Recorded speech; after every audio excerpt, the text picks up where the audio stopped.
Hey gang, Dr. G, Imaginarium. It's Sunday, therefore, it's Mysteries of the Psyche time. And I got a really weird one for you today. And in fact, it's the first one that I'm going to get into that actually deals with so-called psi effects. So, what is psi? Well, psi, PSI, is a name that is given by parapsychologists to effects that are traditionally, I guess, thought of as weird or bizarre or impossible. Things like telepathy, clairvoyance, precognition, psychokinesis, that kind of stuff. Now, if you find yourself hearing that and immediately scoffing, I would ask that you consider one thing. Does your ontology have anything to do with that immediate reaction? Because I definitely understand wanting to scoff at something that you feel is pseudoscience.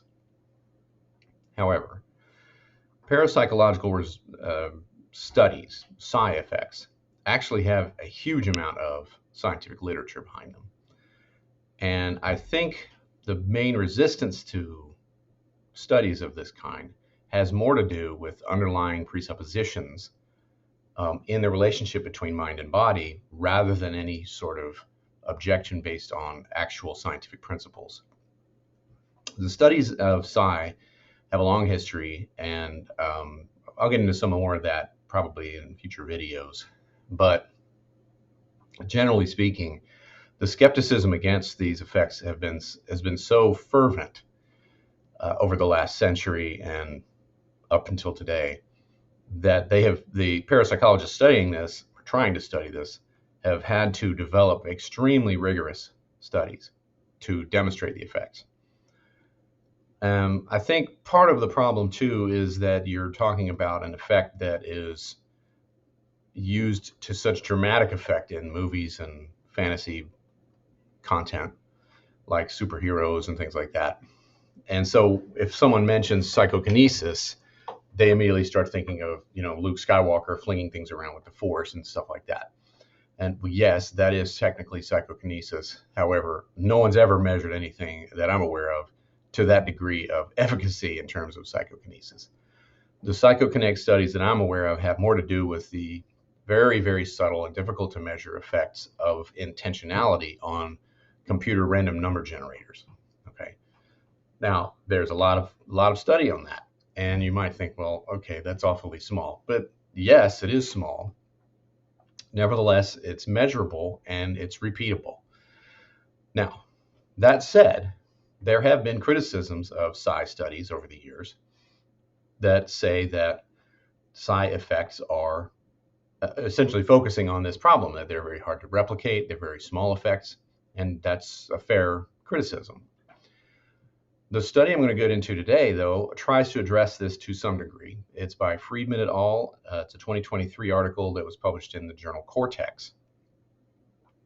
And it's based on the concept that psi phenomena, whatever it is that's going on with this, is essentially, it has something to do with the brain, of course. But of course, the question about, well, okay, what would it have to do with the brain depends on your philosophy of mind to a degree.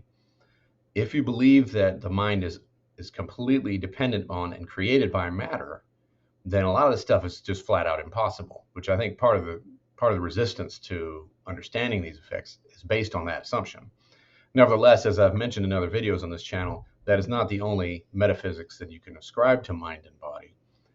And in fact, if you ascribe to some type of panpsychism, as I do, then these effects aren't anywhere near as impossible, and in fact should be studyable and measurable, and there's nothing supernatural about them. In fact, it's just simply the natural way that the universe operates.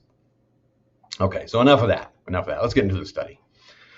The beginnings of this study start off with the idea that the brain, rather than being a thing that creates psi effects, is actually the opposite. It is the brain actually evolved to inhibit psi effects. Now you might wonder, well, why would evolution come up with something like that?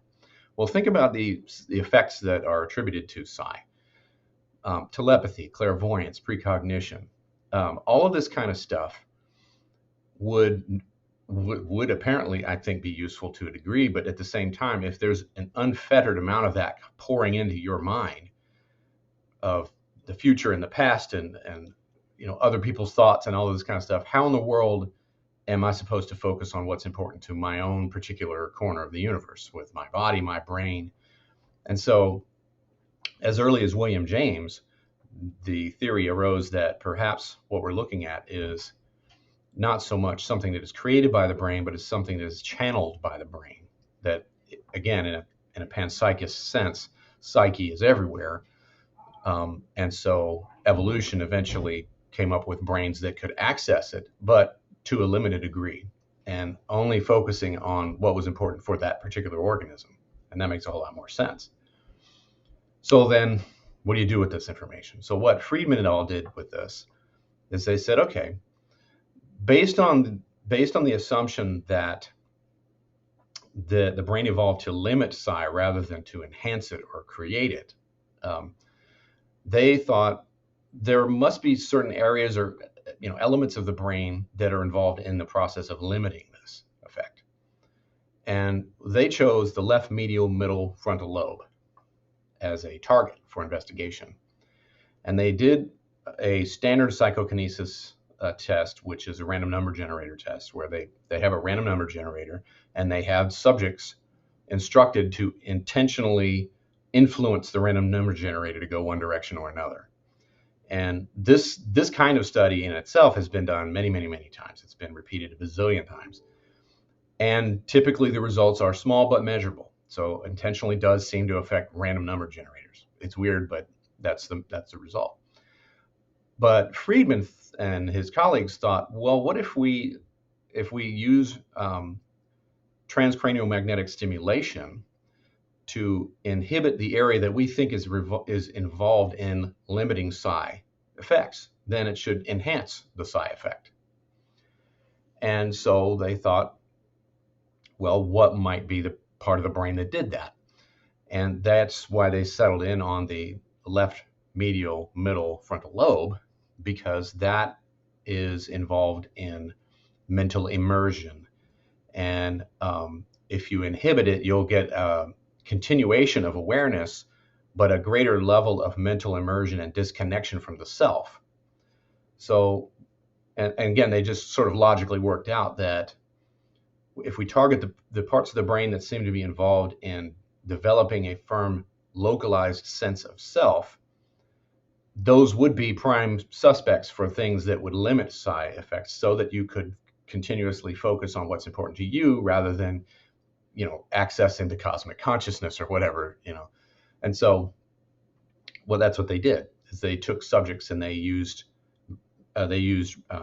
transcranial magnetic stimulation to demodulate, and basically it's stimulating, but in a sense, removing the filter, to see if that had any effect on these random number generator tests. Well, I'm sure, as you can tell where I'm going with this, that was the result that they found. Interestingly enough, what this means is that with a reduced sense of self-awareness and self-location, but intact attention, that seemed to unlock the ability to enhance the intentionality effect on the random number generator. Now, what might this mean? Well, now, let me back up a second. There is one effect here that I need to point out, and that's that they were only able to do this on the left side. And the reason is because on the right side, you have the right medial middle frontal lobe is involved in attention. And so when you turn that down, you lose attention. And so you can't focus on anything in particular. So they weren't able to test this on the right side. So they only tested on the left side. But they did find that when they zapped it with this reversible stimulation effect, then there was an increase in their subject's ability to influence the random number generator, but only in one direction. They used it they had a screen that would have arrows pointing left or right, and they instructed the subjects who were not connected to it in any way to just use their mind to intentionally influence it to point more in one direction than the other. And when they stimulated this part of the brain, they were able to turn it to the right more. Again, it took a statistical analysis to pick up on the actual effect here. So it's very small, but nevertheless, it is measurable and significant. It wasn't just purely random chance. So now, I guess what this does then is that it helps to further support the idea that the brain actually inhibits these capacities to one degree or another, and that is probable, if not likely, that the anecdotal reports of psi phenomenon that are present in the literature that say loss of sense of self, out of body experiences, or meditative states or hypnotic states do seem to correlate with higher levels of psi phenomenon, that there may actually be some reason for this. There may be a way to explain why that is. These same areas are actually also modulated by hypnosis and meditative states as measured by neuroscientists. So it's a very interesting study, I think. It is hopefully an introduction to psi literature, which is very interesting stuff. And despite its controversial nature, I suppose, I would like to point out, though, that I don't think it's as controversial as it used to be.